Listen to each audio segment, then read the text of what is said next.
Why am I showing you this? Because this is the ambient temperature of the room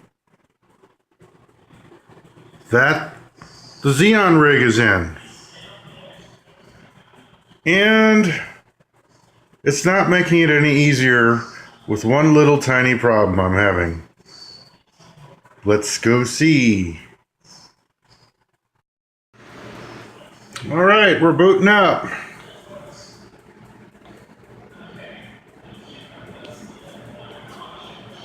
Now, if you recall, this is a Xeon X5660, so 6 cores, 12 threads, 2.8 gigahertz standard clock speed, 3.2 gigahertz turbo.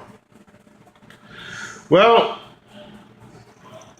since I talked to you last, I've been doing some playing around with it. One of the things I did was I actually updated the BIOS. And one of the things I found is that there are things you have to consider when you have 6 cores. And that is that you have 6 cores worth of heat, 6 cores worth of voltage, 6 cores worth of consideration and or trouble. Now you see right now, the one thing you learn real quick about overclocking, well, Nehalims and Xeons, or Westmirs in this case, is that the thing you don't mess with is the multiplier. If you want to send your temp skyrocketing, go ahead and play with the multiplier and try to overclock this thing. Your best bet, at least from what I found, is to just stick with the 21, which is the stock multiplier, and this is 21, and play with the B clocks. Also, though, you got to play with the voltages. Make sure that you take auto off of the voltages, because a lot of boards will actually fry a Westmir by going past the 1.4 volt V-core.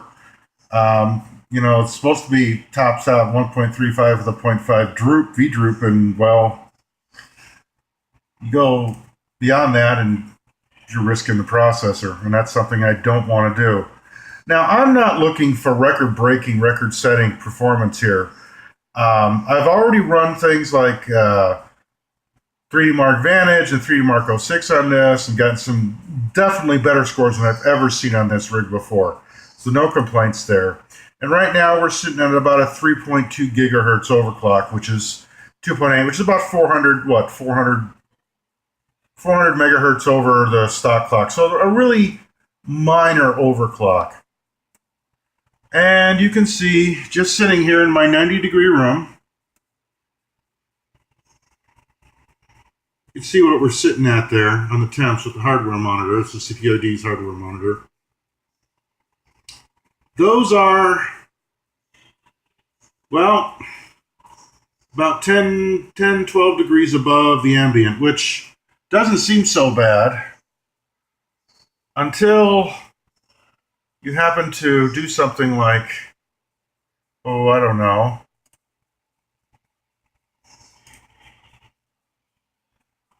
run Prime 95 for a few minutes. I'm not going to do this for a long time. I'm going to do the blend test. We're going to let that happen. And let's watch these temps for a little bit.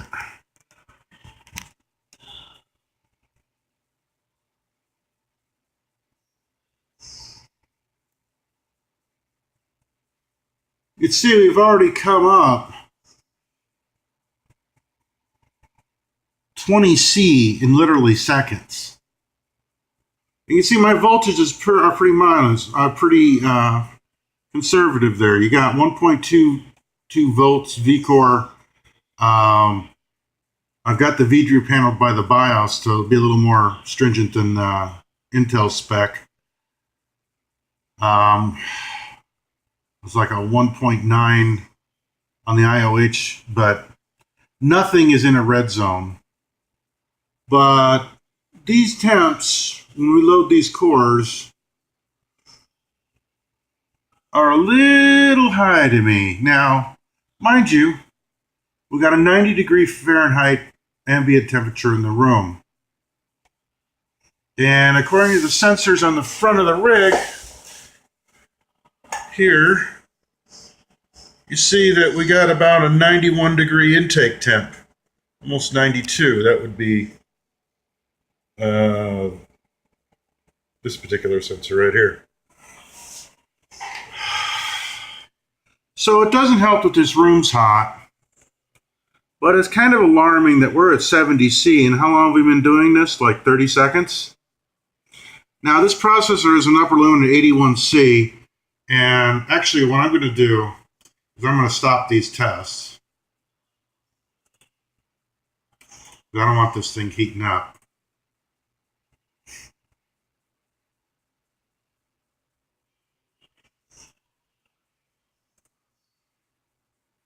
I realize that's what Prime 95 is supposed to do. And you see, we start settling back down, but I've already had the stop errors, the halt errors, the BSODs for like the stop 124s and that, you know, and I've really kind of dialed it back. Now, these processors, people have routinely got these to 4 gigahertz and above, even 4.5. You know, but I'm on air here. I'm using a Thermalright Ultra 120. You saw that when I installed this. But what I'm starting to have thoughts about is that, and knowing this is a 90-degree room and I'm making it harder on it as it is, this case, it really doesn't have much in the way of airflow here, especially from the front. So what I'm thinking is I'm going to recase this. And I think I'm going to use this old Cooler Master Sniper, because it's got lots of airflow. Big old vent in the front. See right there. So that's what we're going to do next, because I really think this particular setup is going to benefit from a lot more airflow. So I think we're going to say goodbye to the Zalman GS1000 here. All right. Here's the job ahead of us. We got to take all the stuff that's in this and put it into this. This is a Cooler Master CM Sniper. This case originally was bought for an E8400 for a 775. Now it held a Core i7-860. The only reason I've chosen this case is A, it's been sitting empty for about 3 or 4 years, and B, it's got some decent flow here. We've got big fans on the front. We've got fans up top. We've got fans that come in the side, fans in the back. We've got fans everywhere. Even fans in the bottom there. I can't really see anything. And this one had it too, but you see this is a much more compact case. And you see, even though we do have fans up here, some of them, I don't know how effective they really are. Of course, we got the one down the bottom. We don't really have any up front, though. And what I really want is to get more airflow over this Thermalright. The one issue I may have to run into is with the new case that I don't have on this, is the new case has a vented side, which is a good thing, but it also has a big old fan about the same size as that one in the top there. And I may have to actually remove that because I think I may have an interference here with the Thermalright Ultra 120 here. So we shall see. Anyway, get kind of a perspective of where we're going here. That's where we are. That's where we're going. So hopefully we can make this Xeon run a little cooler. All right, so here's some progress. So far, we've got it pretty much recased. So everything's in there. 970's in there. The fans seem to be working. Still got a little cable management to do back here on this side. A little messy, but we'll clean that up. And we'll see if we get our temps down at all.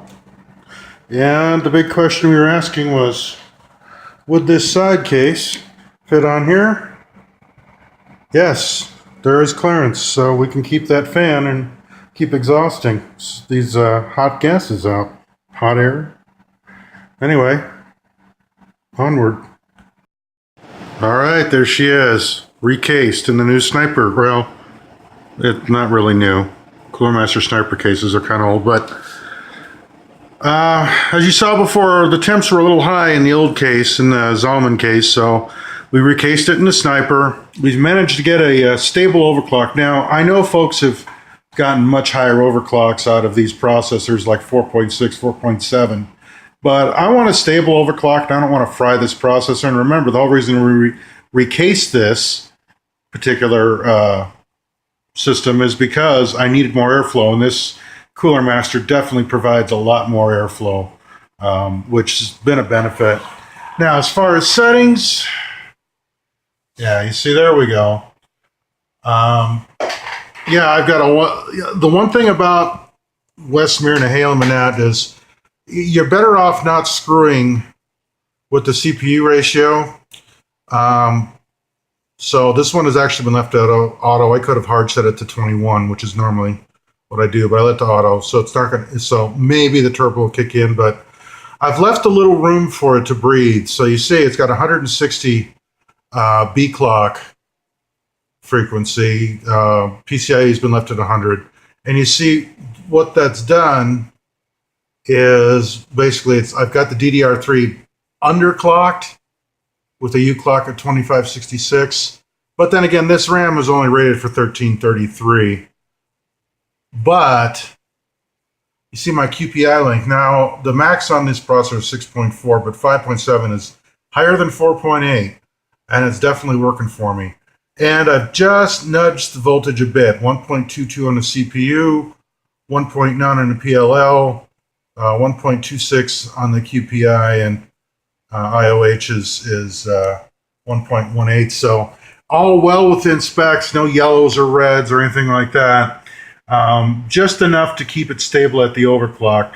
And what this overclock gives us is like a 3.36 speed on the processor. I mean, hardware monitor takes a while to come up on this. But you can also see it's idling in a 91-degree room. It's idling at 44.5 C or 112, which that's just about right. 10, 15 degrees above room temperature, that's right. That's dead on. So that's where we should be. Let's look at the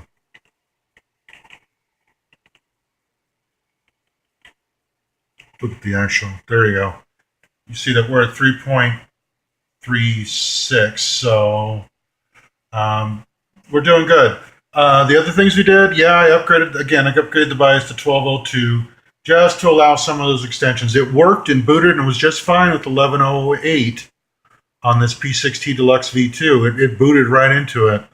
But just to be a little more stable, I went ahead and did the 1202.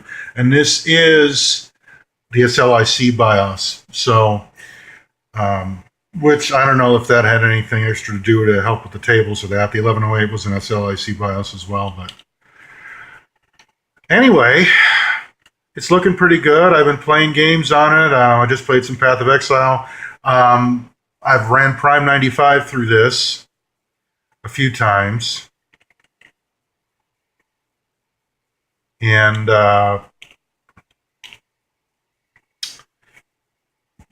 it gets through just fine. Now, Prime 95 is kind of abusive, and I really, if I can get through about 10 minutes, I call it good, especially on an overclock. Now, if I do base clocks, 2.8 gigahertz, all 10 yards, this thing will run all day long with Prime 95.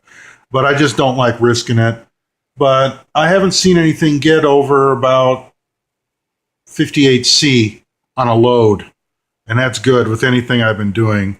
I can get close to, now if I do Prime 95, yeah, I can get to about 71C, which is still 10C lower than the max this processor is supposed to handle.